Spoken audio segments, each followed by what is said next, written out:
Support WrestleTalk! Visit WrestleTalk.com. Hello and welcome to the WrestleTalk Super News. I'm Ollie Davis. Press the thumbs up and leave a comment down below because I'll be replying to people from out of nowhere after this video goes live. And buy a WrestleTalk t-shirt by clicking our brand new merch link at the top of the video description below, where you can purchase the Kingslayer design expertly modeled here by me, which, not scientifically proven, will make you 17% more attractive. Control yourself, WrestleTalk website writer Andy Datson. We're professionals here. We've got a show more packed than my pectoral muscles in a medium-sized tee today, with a top New Japan star's career potentially being over, the real reason why a planned Ronda Rousey storyline was scrapped, and the future of WWE's main authority figures and the brand split itself. But first, we've got some breaking news. Neville doesn't have Instagram. After returning as a heel, Neville dominated the majority of 205 Live in 2017, having a lengthy reign as WWE's Cruiserweight Champion. But in October that year, after months of misremembering, gravity finally completely forgot about Neville, leading to the High Flyer to hit a red arrow off planet Earth and into space.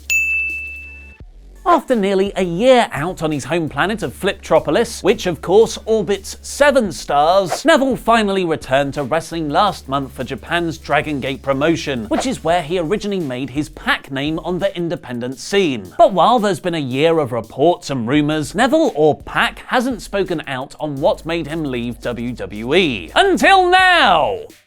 Kind of. On an alleged Q&A session on his Instagram, Pac revealed that Vince McMahon is a powerful man, won't say much though, he'd sue me 4 times in a row, that he'd give Enzo Amore a black arrow if he saw him in the streets, and that it wasn't really Enzo why I left. I don't hate the lad, he was just annoying backstage and putting the title on him was bad, especially beating me, and that he left WWE because he disagreed with the booking. There's just one rather significant problem with all this though. Neville doesn't have an Instagram account, which Neville himself pointed out, "I do not have Instagram. Beware of cheap imitators." The person behind the account then posted an apology, revealing themselves as a YouTuber who didn't intend for it to go so far. That's just outrageous! YouTubers doing a fake wrestler gimmick, it's distasteful and not funny! Trust and El Fakador t-shirt designs are available to buy from WrestleTalkShop.com now! Sadly, a potential dream match between Pac and another of the world's greatest high flyers might never happen. Just 3 months before Neville made his wrestling comeback, New Japan's IWGP Junior Heavyweight Champion Hiromu Takahashi broke his neck against Dragon Lee at the G1 special event in San Francisco. Takahashi was forced to vacate his title and has been recovering from surgery since, and the latest update isn't good news. The Wrestling Observer is reporting it is not certain when or if Hiromu Takahashi will be able to return to the ring. Hopefully another currently injured star might be making their return shortly. Becky Lynch, arguably the hottest star in WWE right now, was forced to miss the biggest match of her career facing Ronda Rousey at Survivor Series when a stiff punch from Nia Jax gave her a concussion just several days before. To follow that up, the women's champion was nowhere to be seen on the post-Survivor Series episode of SmackDown. The latest word is that Lynch still hasn't been cleared to return to the ring, but she'll be assessed at this week's TV tapings. Thankfully, she's definitely medically cleared to compete on Twitter after making fun of Ronda's weird penis envy tweet by pointing out Ronda's meanest envy. Tweetality. Festively calling Ronda's MMA friend Shayna Baszler a turkey. Tweetality.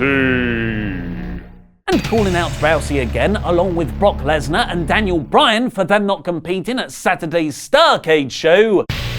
Tweetality.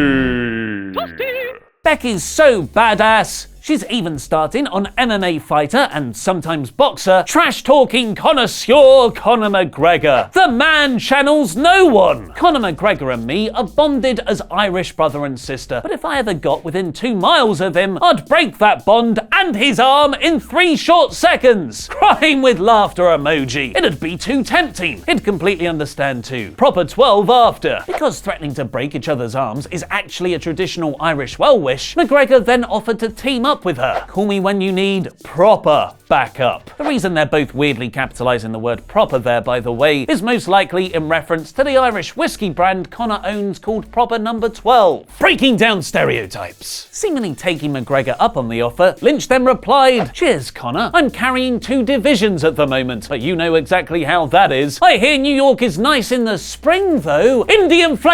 Irish flag emoji. I'm not very good at flags." Adding, "I heard Connor gets to New York quick if a call is made." New York is where next April's WrestleMania 35 is taking place, possibly teasing some McGregor involvement in the show's reported Becky vs Ronda main event, which would certainly fit with WWE's piggyback off former UFC stars fame WrestleMania strategy from the last few years. Connor, a wrestling fan himself, has long flirted with working with WWE, and a WrestleMania main event appearance could be a great launching pad into the promotion. But before Becky, Ronda Rousey had a long teased but never paid off on storyline with her bestest friend in the whole world, Natalya. Back when all WWE's lady feuds were based on who is bestest friends with who. Seriously, Nia Jax's first feud with Ronda was all built on who was Natalya's better mate. Breaking down stereotypes. The reported plan was to have Natalya eventually turn on Rousey to start a feud between them, but instead, during Ronda's feud with Nikki and Brie Bella, Natty slowly faded away into whatever undercard thing the Riot Squad were doing. The Wrestling Observer newsletter have revealed that the plan was always for Natalya to turn on Rousey around Survivor Series time, but the storyline was dropped when Natty's father, Jim Neidhart, passed away back in August. With the real-life family death, WWE felt they couldn't turn Natalya heel anymore and went back to Nia Jax, and moved Natalya away from any storylines involving Ronda. Rousey's future schedule looks to be booked up too, with Jax at December's TLC pay-per-view, and then the rest of 2019 feuding with whoever's on SmackDown, so the Natalya storyline likely won't be picked back up again. So Ronda's big WrestleMania plans are potentially with Charlotte, Becky, and maybe even Conor McGregor. But the question everyone wants to know the answer to is, what about the literal best in the world? He's so good at what he does, Shane McMahon's.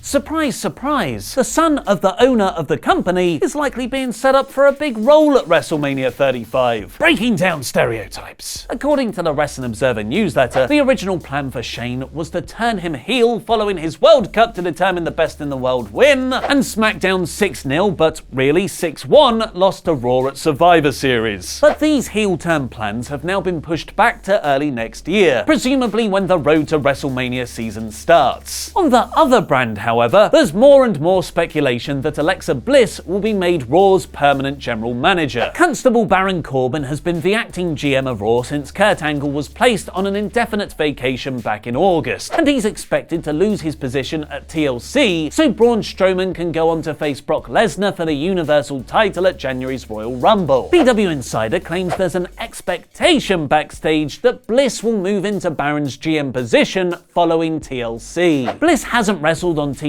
since her title rematch against Ronda Rousey at September's Hell in a Cell pay-per-view, where Alexa reportedly suffered a concussion. She was pulled from her Evolution match the following month and was only allowed to appear at ringside for her role as Team Raw captain at Survivor Series. This is apparently the latest incident in a run of multiple concussions. Never a good sign for a wrestler, and there's even been rumors of Bliss retiring from the ring, which she has denied on Twitter. PW Insider claim her situation isn't clear-cut, and backstage officials are monitoring her progress while they work out non-wrestling ways to use her on TV. With WWE putting a renewed emphasis on their authority figures for both Raw and SmackDown early next year, it comes as no surprise that the brand split will reportedly continue for the next few years. When SmackDown moves to Friday nights on Fox next October, WWE will be under increasing pressure to draw consistently good ratings. Currently, SmackDown averages between 2 and 2.5 million viewers on Tuesday nights, whereas at the moment, Fox's Friday night slot, a traditionally more difficult night for ratings, pulls in 4 million. One speculated way WWE could fix this is to relax the brand split that began back in 2016, letting top stars from Raw appear on SmackDown to boost the appeal to Fox viewers. But the Wrestling Observer writes, if Fox have their way, WWE will have to find another way around that. Fox reportedly really want the brand split to remain in place, as if Raw stars start appearing on SmackDown, Fox will essentially be promoting wrestlers that appear on NBC Universal, which is a rival network. As the deal with Fox is for 5 years, this could mean the brand split will stay in effect until at least late 2024. As Dave Meltzer points out though, we are still more than 10 months away from the launch and anything could end up happening. And if SmackDown starts to perform very poorly for Fox, the network might allow Raw stars on to boost ratings. Hopefully though, this is a good sign for the rumoured more sports-like presentation Fox want for SmackDown, as the show is planned to go in their sports block from Thursday to Sunday, bookended by the NFL. What are the biggest wrestling botches of the week? Find out in Botchamania's latest article for WrestleTalk.com by clicking the link on screen now, and count down our own 8 Survivor Series follow-up botches with the video in the top left. I've been Ollie Davis, and that was wrestling.